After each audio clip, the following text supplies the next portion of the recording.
Seni indi görmeli dermi, yanıma men gelmeli dermi? Ayday gülüm bu gece seni öpmeli dermi? Görmeli dermi, yanıma men gelmeli dermi? Ayday gülüm bu gece seni öpmeli dermi?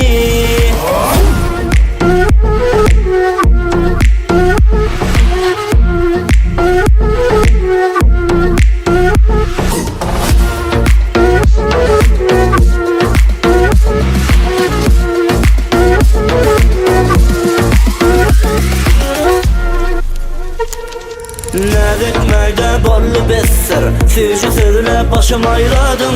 Bu yüreğe sen gereksin, mendine seni sayladım. Yalnız sana bağlıdır ömrüm, dini sensin benim gereğim.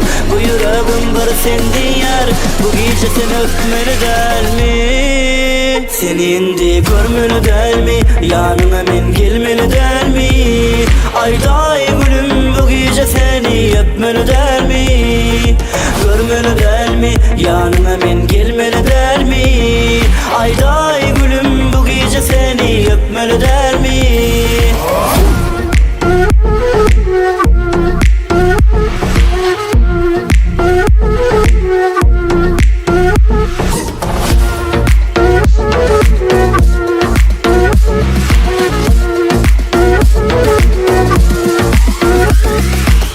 Senin bilen geçmeli yolum, özge yerim tutup bilmez. Varlığında duyuşum yali, bana baktı berip bilmez. Yalnız sana bağlıdır ömrüm, dini sensin benim gereğim. Bu yüreğim bir sendin yer, bu gece seni öpmeli dermi?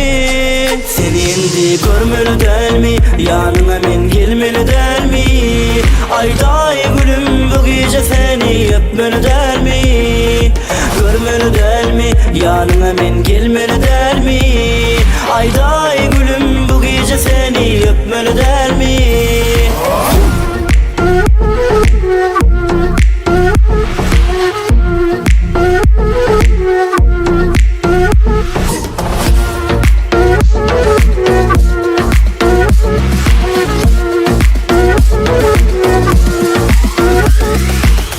Yalnız sana bağlıdır ömrüm, dini sensin benim gereğim.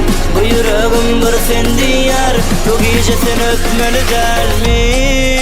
Seni indi görmeli dermi, yanına men gelmeli dermi? Ayday gülüm bu gece seni öpmeli dermi? Görmeli dermi, yanına men gelmeli dermi? Ayday gülüm bu gece seni öpmeli dermi? Öpmeli dermi?